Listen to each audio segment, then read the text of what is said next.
Alright guys, welcome back to the Rosie Rides channel. In this video I'm going to be reviewing the bike I'm riding for this upcoming season. I've had it for about a year. It's a Grand Canyon 7. I'm going to be talking about my experience, go over some of the components on the bike, and let's get right into the video. It's been about 8 months actually that I've had the bike. Not quite a year, got it at the beginning of July. 8 months, a year, it doesn't matter. During this time period, it was super hard to come across a bike at a reasonable price point.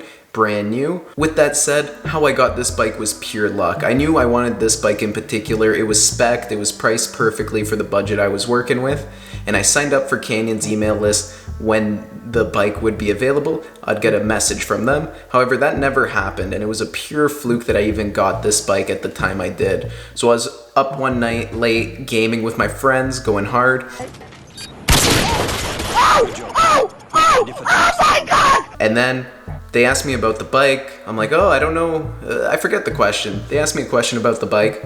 I don't really know the answer. So I go to the website. And of course, when I go to the website, there's the perfect frame size for me. Medium frame, fully loaded, ready to be shipped out at the beginning of July. So of course, I get my credit card, punch in the information. And what is that, bro? Get everything set. And then come July, I had a brand new bike waiting for me. So Canyon's a unique brand as far as their business model goes compared to other bike brands. Canyon only sells to the consumer, so there's no middleman, there's no bike shops. You'll never see a Canyon bike in a bike shop. So when you buy the bike, it gets shipped right to your doorstep, nearly ready to go. All you gotta do is put the bars on, put the wheels on, and it's fully tuned out of box already. The fork you do need to pump up to your own specifications, but other than that, everything's ready and set to go. It was really cool seeing the box there on the first day once it came. Canyon's bike shipped directly from Germany. With that said, be aware when buying this in North America that there are gonna be greater charges than what you see on the website. This bike, like I said earlier, retailed for about just under $2,000 Canadian, but when things were all said and done with the customs fees and the import fees, it came out to about $2,500. Mind you, the way the bike's spec'd, in a bike shop, something similar would go for $2,500, but just realize when you're bringing it in from Germany to North America, there may be some fees involved with bringing it in. I know it wasn't through Canyon specifically, but it was through the shipping company. So I believe it was through DHL that the bike came through, or FedEx, one of those two major shipping brands. But yeah, just be prepared and know if you're getting a bike in from Canyon, or this bike specifically from Canyon, that there may be some more charges than what you see. If you're looking at the Grand Canyon 7, I could imagine that you're looking to upgrade from a big box store bike, probably something you got at Canadian Tire or Sports Check if you're here in Canada, or Walmart or Dick's Sporting Goods if you're from the States. And let me tell you, this bike is a massive upgrade from anything you're riding.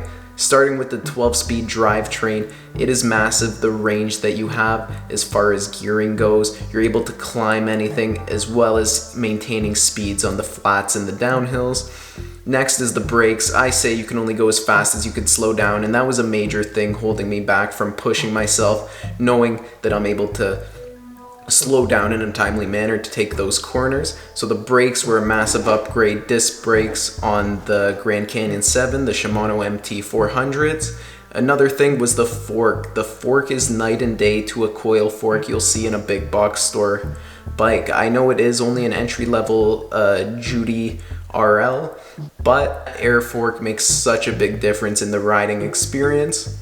And another major thing in making that upgrade to something like the Grand Canyon 7 from a big box store bike is you have custom sizing, not just based off the wheel size. So each frame you're going to be able to choose which size fits you best, versus those big box store bikes, their sizes are often based off just the wheels themselves.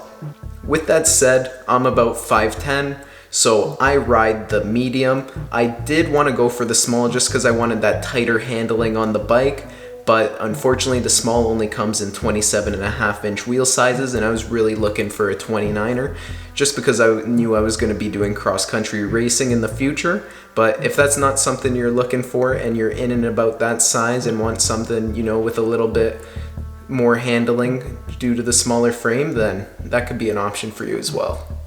Mentioning the brakes and fork earlier, some other components you'll see on this bike is the Iridium dropper post. It's been really great. I personally don't use it too much. I feel like I have enough clearance when riding the trails that I do ride. However, when it comes time when you really need a dropper post, it's great to have that as an option there. The post has been running super smooth. One thing I will say about not so much the dropper post itself, but the lever is a little bit plasticky and cheap. I don't like the lever, so that may be one thing you'd want to upgrade on this bike if you have the opportunity to, but it's not make or break. Like, I still use the plastic lever, but could be better.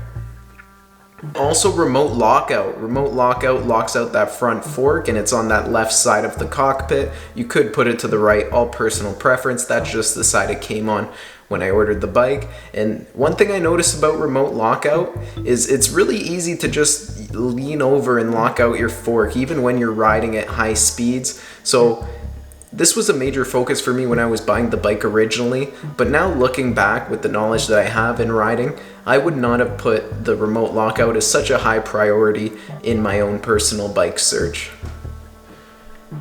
I mentioned the drivetrain earlier, the 12-speed drivetrain, but we'll get into that a little bit more in depth. The one thing on this bike that I haven't been super impressed with was the drivetrain.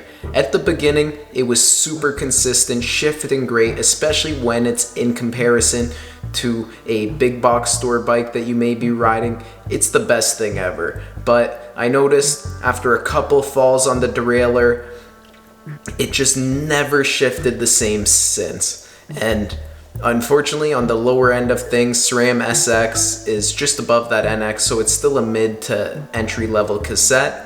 And I just found that it really didn't have the durability. And another thing with the cassette, whenever I'd bring it to bike shops, I would always see mechanics cringing over it. What is this? What's happening? Like kind of making a face, or they'll be like, oh, SX. And then I'll be like, oh, what? It's like, always problems, blah, blah, blah. So one thing to know, I personally have made an upgrade to the Shimano SLX, and that thing has been amazing, and it's been an absolute brute. I have it on my bike now, and I'll do a more in-depth video about my experience with the SRAM SX. I'll keep it light for now. With that said, this has to be the one downfall with the bike. If you have the option between, let's say, a Diore 12-speed or an SX, I would definitely go with Diore, but I wouldn't say this ruins the bike as a whole. Definitely still a great purchase at the price point. And that's the video. This is what I'm going to be riding for the upcoming season, Grand Canyon 7. Hopefully we could do some decent races on it and make the most out of this summer. Thanks for watching till the end, guys. Hope you enjoyed the video. If you have any questions about the bike, let me know. Any comments, leave it below. I'm responding to everyone. Thanks so much for your time, and I'll see you guys in the next video. Thanks for your support and growing the sport, and I'll see you guys soon.